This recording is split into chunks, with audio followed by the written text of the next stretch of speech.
Okay. Bruce, can you still hear me? Yes. Okay, great. Good evening, everyone. Thanks for letting me speak with you tonight. In tonight's talk, I'm going to be discussing why paddling creates opportunities for boating that aren't available with sailing or power boating, review some ways that auxiliary members can participate in paddling programs with Scouts, and I'll provide an overview of what training is required, both as an auxiliarist and as a Sea Scout leader. I'll then close up with a description of a successful ship flotilla partnership and an opportunity for questions. But to get started, what I wanted to do was just ask, why do we bother with paddling at all? Next slide, please. So lots of reasons for us to worry about paddling. Right now, there are about 20 to 22 million people that estimated paddling canoes, kayaks, and stand-up paddle boards each year, out of about 90 million total boaters in the U.S. If we look at participation in canoeing, that's been fairly flat over the last 10 years, but there's good evidence that shows kayak participation has probably increased more than 250% from about 6 million to 16 million over the time span 2006 to 2017. Going along with that increase in activity, we're seeing an increase in kayaking fatalities. And if we're going to, as auxiliarists, meet our recreational boating safety mission, we need to understand something about paddling. Scouts have a strong paddling background. There are about 31,000 Scouts that earn the kayaking merit badge each year, and there are about 26,000 that earn the canoeing merit badge each year.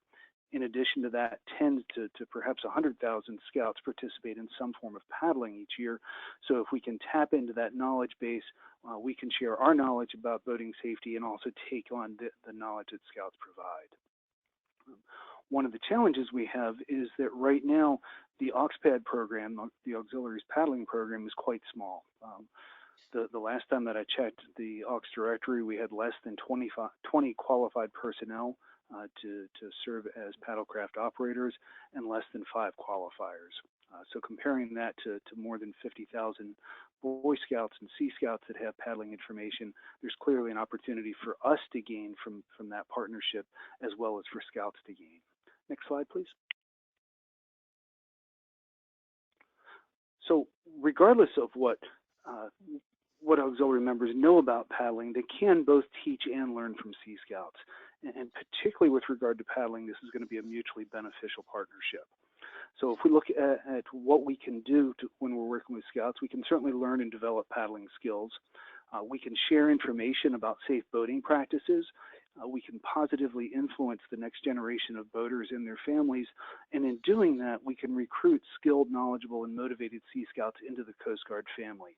And whether that means they are joining as members of the auxiliary, enlisting in the active duty, looking at commissioning into the active duty, or going to the Coast Guard Academy, that's all part of our family, and we're looking for good people to participate in that family. I hope that most people on the line have had some experience with Sea Scouts. If you haven't, my experience has been that these are not little kids off the street that aren't motivated. These are highly motivated, highly skilled kids that have made the decision to pursue something beyond what can be provided in most Boy Scout programs. These are the type of people that we want to be associated with, that we want to bring into the Coast Guard, and that we want to work with to help share the boating safety message. Next slide, please. So if we look at some opportunities to paddling, there are some big differences between paddling and other types of boating. And the first one is that there's an incredibly low barrier to entry for paddling. The upfront cost for boats and equipment is quite low. If I want to go down to the local paddling store at Nanahill Outdoor Center and pay full retail price for everything, I can get top-notch equipment, everything, boats, paddle, life jacket, dry suits, and walk out the door for about $2,500, which is a lot of money. But if we start looking at used equipment, the price drops dramatically. For about $500 or $600, you can outfit a Scout with reasonable quality equipment. There are also a number of manufacturers that offer significant discounts to Scouts, basically at wholesale or less, both for boats and for life jackets and paddles. Once we've got the boats and got the equipment, access to the water is really easy. We don't need a marina. We don't need a large parking area. Really, all we need is a place to pull my truck off the road and a goat trail down to the water. Once we get to the water, as long as I've got a foot or two of water, I can go paddle, and it's essentially any place where water meets land is a launch point for us. That gives us access to a lot of waterways that are perhaps not easily accessible by power boats or sailboats. And transportation is clearly a pretty straightforward issue. You can see the back of my truck here with 10 boats in it. I don't think I could pull 10 power boats or sailboats with my truck, but I can get 10 kids onto the water pretty easily. Next slide, please. So once we have the equipment, the long-term costs are very minimal. Generally, insurance is zero. It's either covered under your homeowner's insurance, or a well-used boat might only be worth a couple $100. It's not something that's likely to be insured. Most modern kayaks in particular are plastic. The maintenance costs are trivial. I have, at last count, 32 kayaks at my house. I think I spent less than $10 on maintenance last year. Essentially, you replace a drain plug if you lose it. Try not to lose those. You tighten up the screws for all the through holes every 6 months, and everything's straightforward. Storage is easy. I don't need to rent a storage facility. You can see a pile of boats in my yard. In addition to storing them like this, you can disperse the storage. If I've got a 30-foot sailboat, I need 30 feet of sailboat storage to store it. With 32 kayaks, I can store them in my basement, in my pole barn, stored up against the canoe trailer, and I can take them over to members of the ship's house and have them individually store their boats. So storage becomes much easier than it might be for larger craft. And then because it's human-powered, the only fuel and maintenance costs are what I have to feed my scouts. Next slide, please. Another nice thing about paddling is that it's easy to integrate it with other activities. So if I'm doing a sailing trip or something on a powerboat, I can carry a kayak on the deck. I can carry an inflatable stand-up paddleboard easily. In many destinations, you can rent paddlecraft when you get there. It's easy to do paddling as part of a very short trip. So if I want to go out on a sailboat, by the time I get to the marina, get away from the dock, get the sails up, it's easily 30 or 45 minutes before I'm out actually sailing. On the other hand, with paddlecraft, I can pull up on the side of the road, take the boat off the car, and be in the water in 5 minutes. After an hour of paddling, I could be exhausted and ready to go home. An hour after I got to the marina for a sailboat, I might barely be in the water. So easy to do for short trips. And then finally, it's easy to be scalable. Next slide, please. So by scalable, I mean that you can bring however many boats you need. You can see on the looking at the screen on the left, a trip that my ship did with just me, another adult, and his son. So we only needed 3 boats. On the other side, you can see a large group with about 15 scouts and adults. We just brought however many boats we needed. As long as you've got enough boats for everybody, that's great. It also means you never have to worry about overloading your small boat or trying to undercrew your large vessel. Trying to crew a 50-foot schooner with 2 or 3 people becomes really hard, but with a paddlecraft, you just bring the number of boats you need. So next slide, please. So what are some things that we can do as auxiliarists in terms of paddling with scouts? And the first thing is what we do with many other boaters, because a lot of the training that scouts need for paddling is the basic training that every boater needs. So the first thing is just general boating education, navigation rules, chart reading, logistics, that type of thing.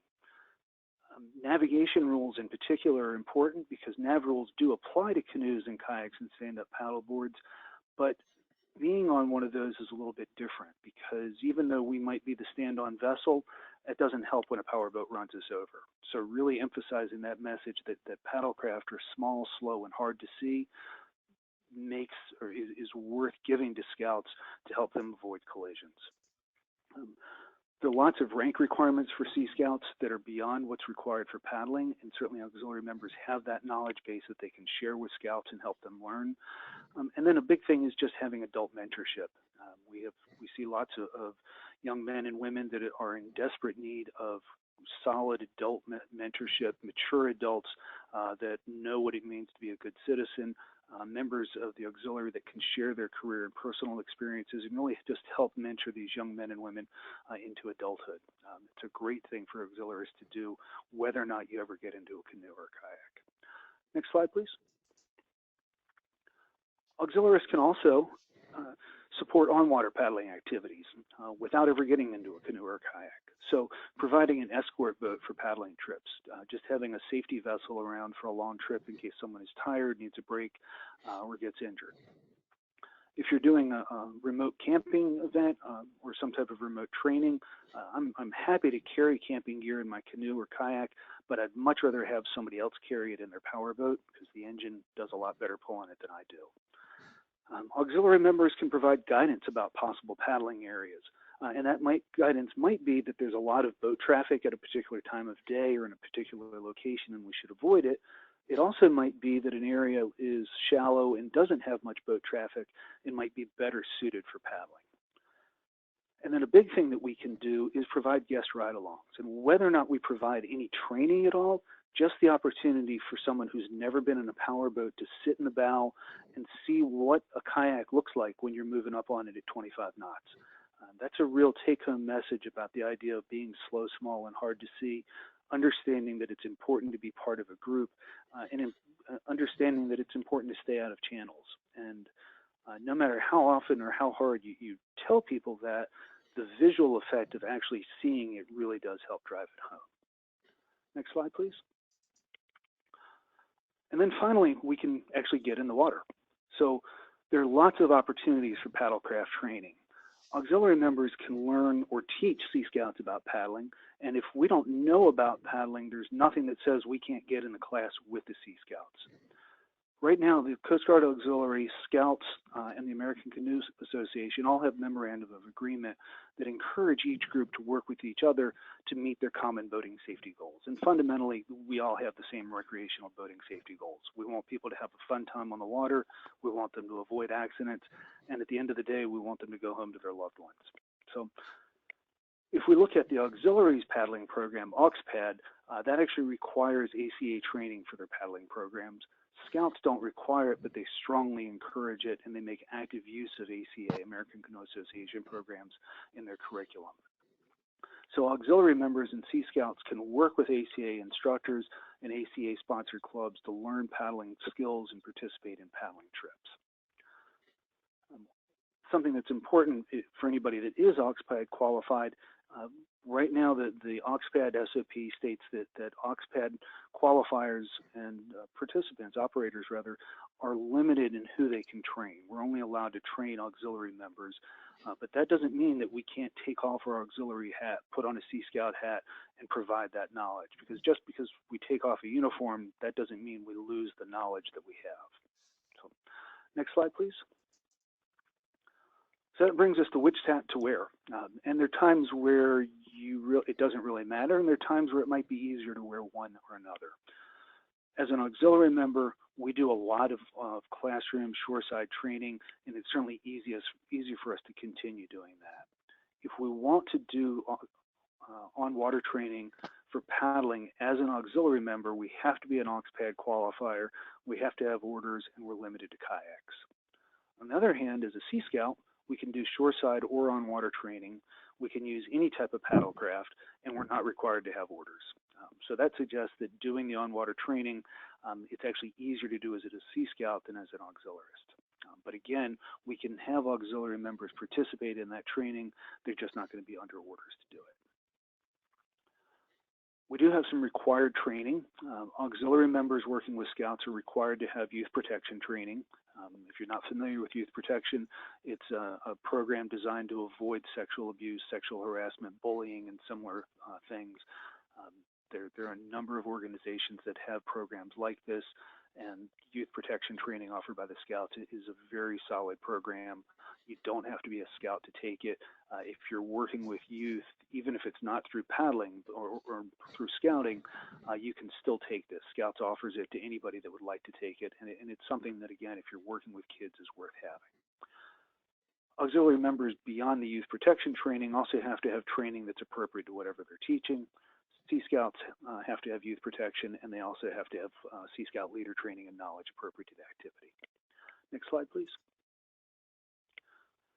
So if we're going to get on the water, we've got a lot more training. And whether we're training in a paddle craft or in a power boat, there's a lot of training we have to have. Youth protection training, safe swim defense if we're ever going to get into the water, safety afloat, which is a boating safety program offered by the Scouts. An auxiliary member must have that if you're on the water.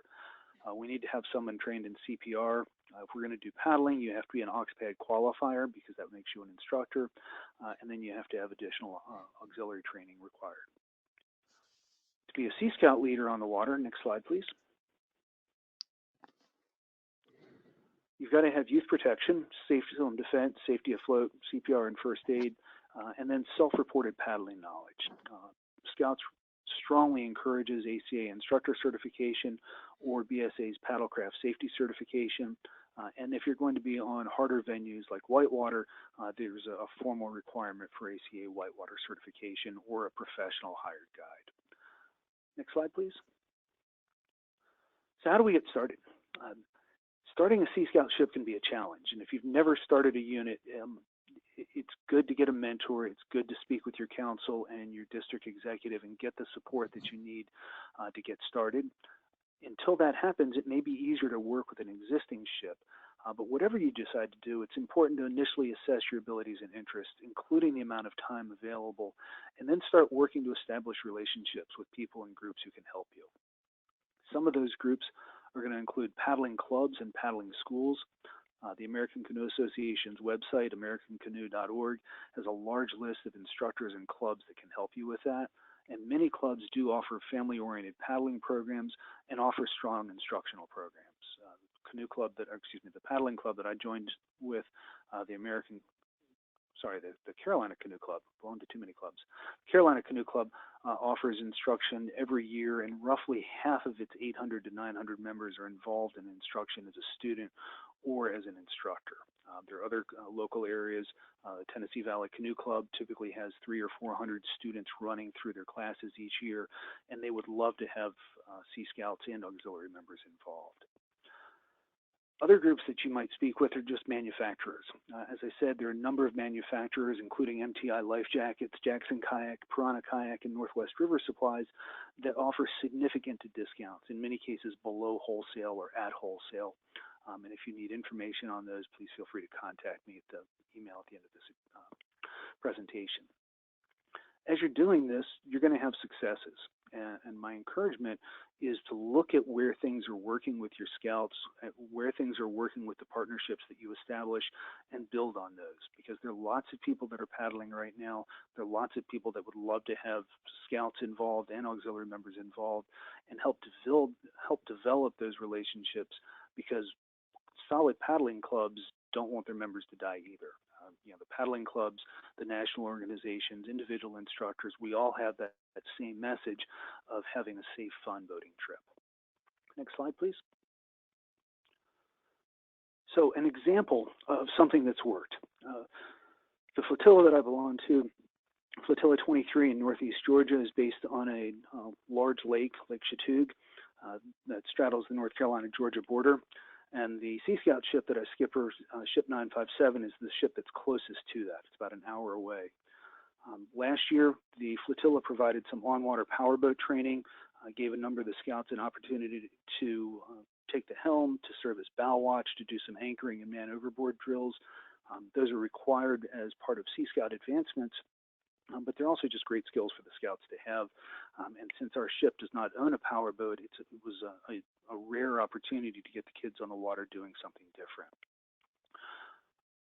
What the ship is hoping to do over the next summer is share that information back in the terms of paddling. And instead of having us go on to the flotilla's powerboats, have flotilla members join us on paddling trips so that we can share that paddling information. The result of this has been that we've got 5 ship members that are exploring membership in the flotilla right now.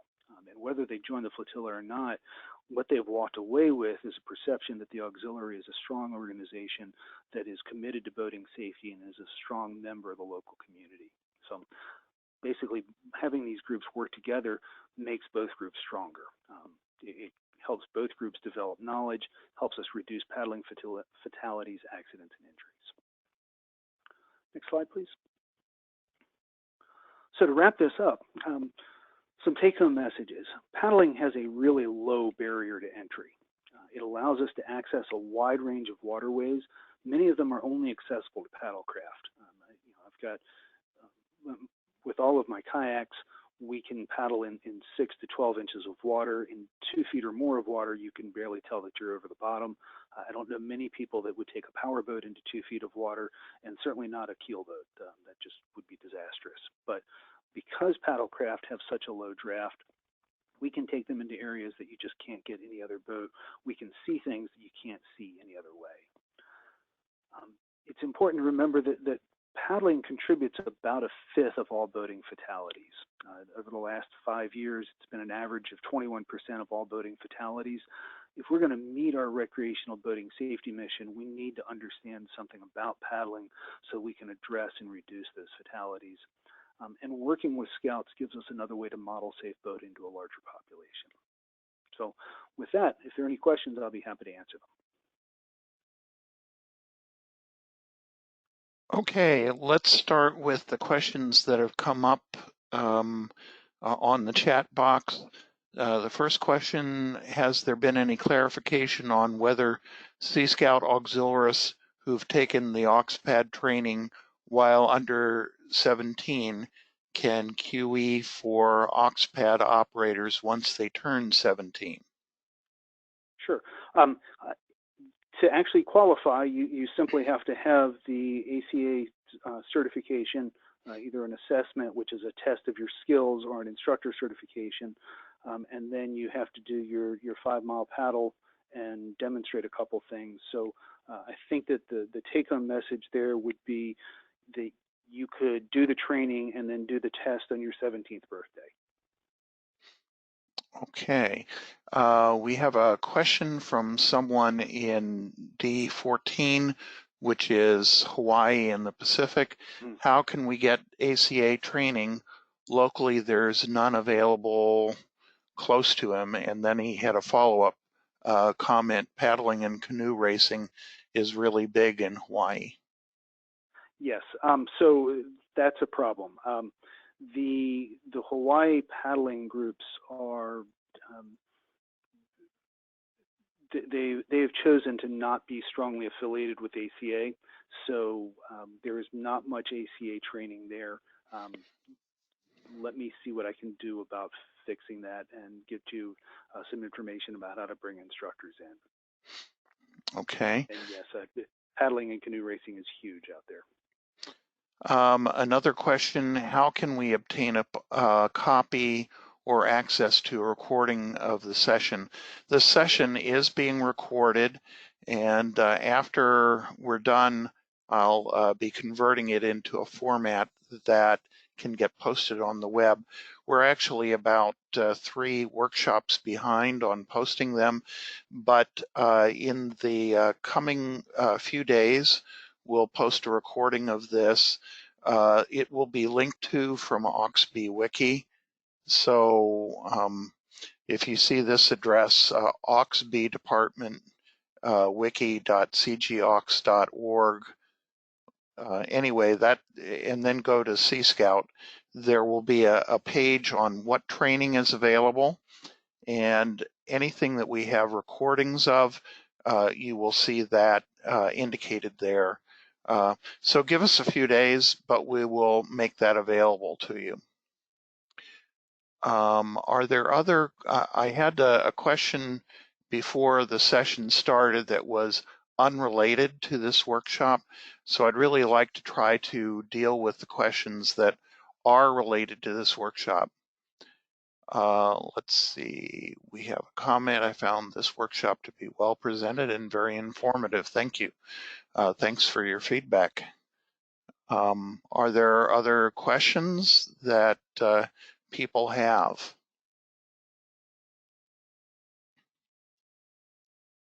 While you're thinking that over, our next workshop is 2 weeks from tonight, and I'm sorry, I need to just double check to see what the topic is. The presenter is actually the same presenter, Robin Pope. I believe we're talking about objections to scouting or managing objections to scouting from flotilla and division. Yes, I think the way we have it titled is selling AuxScout to auxiliary flotillas and divisions. Not everybody has gotten fully on board with this, and we need to provide people with a little more information to understand what's in it for them and why this is a really good idea for people to get involved. Okay. Are there any other questions on this topic of paddling, AuxScout? Okay. The question that came in beforehand, and I'm going to give you the answer to this question not as an auxiliarist, but as a scout leader. The question was, what is the potential impact to the AuxScout program in light of the BSA bankruptcy? I'm sorry that this is really way off topic, but on the other hand, it's a question that I've heard quite a few people ask. And the short answer is there will be no impact. Just to give you a quick summary of what we're talking about, the National Office of the Boy Scouts of America has filed for reorganization under Chapter 11 of the bankruptcy laws. The purpose of this is to set aside and embargo money to make it available to settle lawsuits that relate to child abuse allegations, most of which are predate 1985, but a few are more recent. So the intention is to make sure that there is adequate funding to address those lawsuits. Now, all of the program that we are working with, either as Sea Scout leaders or as auxiliarists, is handled at the local level. So it's administered by the local Scout Council. The local Scout Councils are unaffected by this action. So it should have no effect on us. And I have asked the Auxiliary National Commodore what position the Auxiliary has on all of this, and the answer is the Auxiliary has no position on it. It is not a Coast Guard Auxiliary matter. We are moving forward with what we're doing, and we're having great success with it. So I hope that answers that question. And let's see. Question again from Hawaii, is there any plans to have a trainer come to Hawaii for the AuxScout program? That's a great question, and the answer is that if D14 would like to pay my way or somebody else's way to go out to Hawaii, I promise you I would love to go out to Hawaii. I live in Annapolis, Maryland, but there are members of my staff who live closer. It's all a matter of whether the local district has the funding to pay for that. There is no national funding to make that happen. Okay, here's a comment about it's important to get everybody on board for youth protection training. I couldn't agree more. The Coast Guard and the Coast Guard Auxiliary are really emphatic that any auxiliarists who are working with Sea Scouts regularly, and the definition of regularly is more than once a year, needs to take youth protection training. Now, this does not include things like a Sea Scout visiting a local flotilla, or Sea Scouts participating in a public education class that's open to the public. For situations like that, you're not required to take youth protection training, but just about everything else requires it. It takes about an hour and a half to complete. Once you've completed your youth protection training, you need to save the completion certificate and give it to your flotilla commander, who will send it into your Director of Auxiliary, DIROC's office, and he or she will enter that into your Aux data training record. Very important that you do that. And just to remind you, if you didn't already know it, youth protection training has to be redone every 24 months. That's required of all Scout leaders, and the Coast Guard is very emphatic that they want Coast Guard auxiliaries who are working with Scouts to do the same thing. If there's a single message that you would take away with use from youth protection training, never work with Scout youth one-on-one. Always have another adult there. This is not only to protect the young person, but it's also there to protect you from any potential false allegations. It has been in place with the Scouts for 30 years. It works really, really well. It takes away the opportunity for there to be a problem.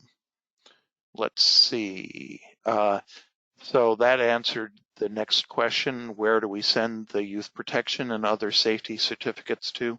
I need to tell you that Aux data is only tracking youth protection training.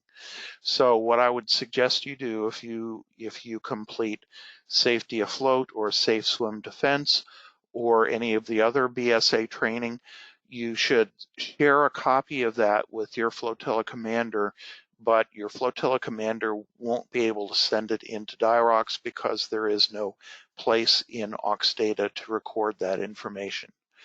Okay, getting back to the gentleman who asked about sending me to Hawaii. He has lots of free coconuts, and that's very tempting, but that won't get me to Honolulu. So, are there any other? Let's see. Recommend all training forms be sent to the FSOMT. That's a good idea. Let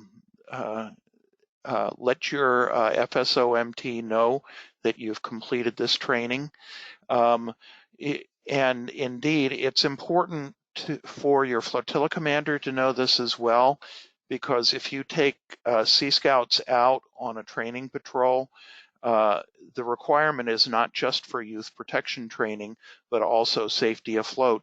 So your flotilla commander is going to want to know that that training has been completed. Okay, there's a question. Youth protection training seems to require a BSA password. Yes, but you set that up yourself. You do not have to be a BSA member to take that training. And I'm pretty sure on the main page where you log into that area, you can set up an account for yourself. If you have any trouble doing that, there is a link for getting user help to do that. And the reports I've gotten from auxiliarists who've gotten confused is that BSA's user help has actually been very responsive. So there shouldn't be a problem with your taking that training. As I say, YPT takes about an hour and a half. Safety Afloat is about a 30-minute course. Safe Swim Defense is also about a 30-minute course. And if you take the Sea Scout Adult Leader Basic Training course, that's about 4 hours, but it has, I think, 8 modules that are about 30 minutes each. So you don't have to carve out a 4-hour time period all at once. You can do it just in bits and pieces as the time allows you to. So are there other questions about paddling Sea Scouts or how to send Bruce Johnson to Hawaii?